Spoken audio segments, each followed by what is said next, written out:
হয় নমস্কাৰ আজি আমি আলোচনা কৰিম প্ৰধানমন্ত্ৰী আৱাস যোজনাৰ বিষয়ে কিয়নো আজিৰ পৰা প্ৰায় 3 দিন আগত অসমৰ সন্মানীয় মুখ্যমন্ত্ৰী ডক্টৰ হিমন্ত বিশ্ব শৰ্মা ছাৰে স্পষ্টভাৱে ঘোষণা কৰিছে যে আমাৰ অসমীয়া প্ৰায় 30 লাখ দুখীয়া শ্ৰেণীৰ মানুহক এই পৰ্যন্ত প্ৰধানমন্ত্ৰী আৱাস যোজনাৰ ফলৰ পৰা এটা পৰিয়ালক এটা চৰকাৰী ঘৰৰ টোটেল যি 1,48,000 টকা আছে এই টকাখিনি প্ৰদান কৰিবলৈ ভাৰত চৰকাৰৰ ফলৰ পৰা সক্ষম হৈছে কিন্তু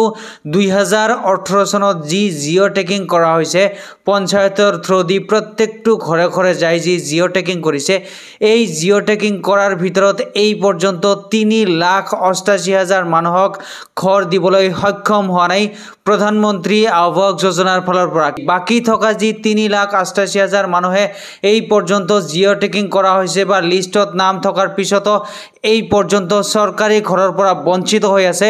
তেওঁলোকক এই 2025 বৰ্ষৰ ভিতৰত এটা চৰকাৰী ঘৰ দিব বুলি 100% প্ৰতিশ্ৰুতি দিছে 2018 বৰ্ষত যদি আপোনাৰ ঘৰত যাই জিঅ' টেকিং কৰা আছে লিষ্টত নাম আছে তাৰ পিছতো এই পৰ্যন্ত আপুনি এটা চৰকাৰী ঘৰ বনাই তেতিয়া হলে আজিৰ ভিডিঅটো হ'বলৈ গৈ আছে আপোনালোকৰ কাৰণে অতিকৈ গুৰুত্বপূৰ্ণ যিকেইখন গাঁও পঞ্চায়ত আছে প্ৰত্যেকখন গাঁও পঞ্চায়তত প্ৰত্যেকটো মাহে মাহে তেওঁলোকে ভেৰিফাইড টোটেল একদম নতুন লিষ্ট এটা মুকলি কৰিব সেই লিষ্টত অন্তৰ্ভুক্ত থাকিব আমাৰ অসমৰ প্ৰত্যেকটো গাঁও পঞ্চায়তৰ 10টা 20টা 30টা আপ টু 50টা পৰিয়ালৰ 2018 বৰ্ষত জিঅ' টেকিং কৰা আছে কিন্তু এই পৰ্যন্ত চৰকাৰী ঘৰ বনাই তেওঁলোকৰ নাম লিষ্টত অন্তৰ্ভুক্ত থাকিব তো যদি আপোনালোকৰ জিঅ' টেকিং কৰা আছে লিষ্টত নাম আছে তেতিয়া হলে ফাইনাল লিষ্টত আপোনালোকৰ নাম আহিল নে নাই এই বস্তুটো যদি আপোনালোকে চাব বিচাৰিছে তেতিয়া হলে প্ৰথমে এইটো যেটো পেজ আপোনালোকে ইয়াতে চাবলৈ পাৰিছে এই পেজটোৱে হল ভাৰত চৰকাৰে মুকলি কৰা প্ৰধানমন্ত্ৰী আৱাস যোজনাৰ ফলৰ পৰা অফিচিয়েল পেজ আৰু এই পেজটোলৈ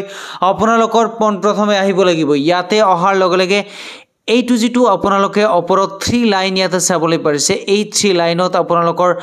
ক্লিক কৰিব লাগিব ইয়াতে ক্লিক কৰি দিয়াৰ লগে লগে এইটো যেটো আপোনালোকে স্পষ্টভাৱে চাবলৈ পাৰিছে আৱাজ শব্দ বুলি লিখা আছে এই আৱাজ শব্দত আপোনালোকে ক্লিক কৰিব ইয়াতে ক্লিক কৰি দিয়াৰ লগে লগে এইবাৰ আপোনালোকে এইটো যেটো ৰিপৰ্ট বুলি লিখা আছে এই ৰিপৰ্টত আপোনালোকে ক্লিক কৰি দিব এনেকুৱা সিস্টেমৰ এটা পেজ আপোনালোকৰ নিজৰ মোবাইলত খুল খাই যাব এই পেজটো খুল খাই যোৱাৰ লগে লগে আপোনালোকে এনেদৰে তলফালে স্ক্ৰল কৰিব তলফালে স্ক্ৰল কৰিলে এইটো যেটো কনভাৰেন্স ৰিপৰ্টস বুলি লিখা আছে ইয়াৰে যেটো 1 নম্বৰ অপচন চাবলৈ পাৰিছে status of Aadhaar card /job card বা SBM এইটো 1 নম্বৰ অপচনত আপোনালোকে ক্লিক কৰিব ইয়াতে ক্লিক কৰি দিয়াৰ লগে লগে এইবাৰ আপোনালোকে প্ৰথম দুটা যি অপচন চাবলৈ পাৰিছে এই দুটা আপোনালোকে সেমে ৰাখিব আপোনালোকে 3 নম্বৰ অপচন যেটো চাবলৈ পাৰিছে যত লিখা আছে অল ষ্টেটস এই অল ষ্টেটছত আপোনালোকে ক্লিক কৰিব ক্লিক কৰি নিজৰ ৰাজ্যৰ নাম সিলেক্ট কৰিব তাৰ পিছত আপোনালোকে আকৌ সিলেক্টত ক্লিক কৰি আপুনি নিজে কোনটো ডিস্ট্ৰিক্টত বসবাস কৰে হেইটো ডিস্ট্ৰিক্টৰ নাম যত লিখা থাকিব তাতে আপোনালোকে এনেদৰে ক্লিক কৰিব ইয়াতে ক্লিক কৰি দিয়াৰ লগে লগে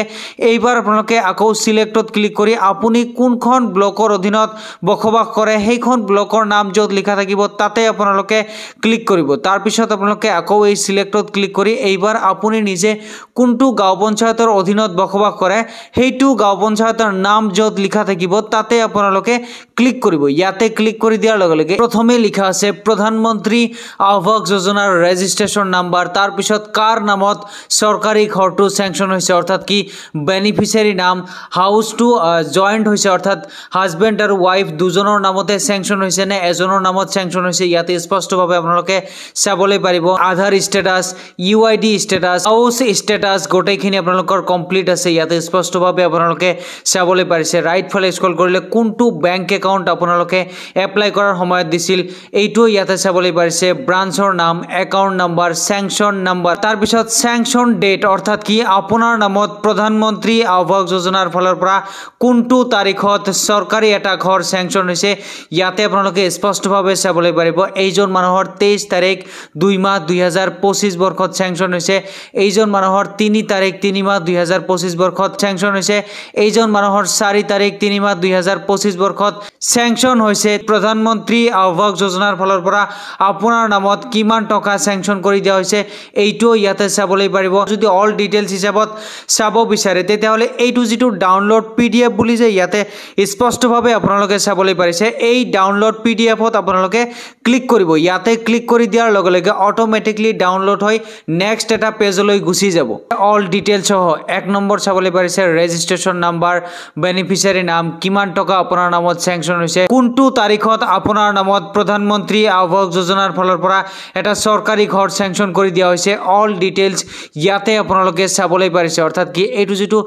বেনিফিচিয়াৰী নাম আছে মই যেটো গাঁও পঞ্চায়ত সিলেক্ট কৰিছিলো হেইটো গাঁও পঞ্চায়তত চাওক 2025 বৰ্ষত কিমানজন মানুহে চৰকাৰী ঘৰ পাবলৈ সক্ষম হৈছে বা কিমানজন মানুহৰ নামত চৰকাৰী ঘৰ স্যাংচন হৈছে সিএম সাৰে ঘোষণা কৰাৰ পিছত অৰ্থাৎ কি ডেট সমূহ চাবলৈ পাৰিছে এইটো 2025 অৰ্থাৎ কি তলফালে যিমান যাব সব আপোনালোকৰ 2025 আছে আৰু এই 2025 বৰ্ষত এই সমূহ নাম আপোনালোকে চাবলৈ পাৰিব এই সমূহ নাম হল বেনিফিচিয়াৰী নাম এই সকল মানুহৰ নামত ফাইনালি প্ৰধানমন্ত্ৰী আৱাস যোজনাৰ ফলৰ পৰা এটা ঘৰ স্যাংচন কৰি দিয়া হৈছে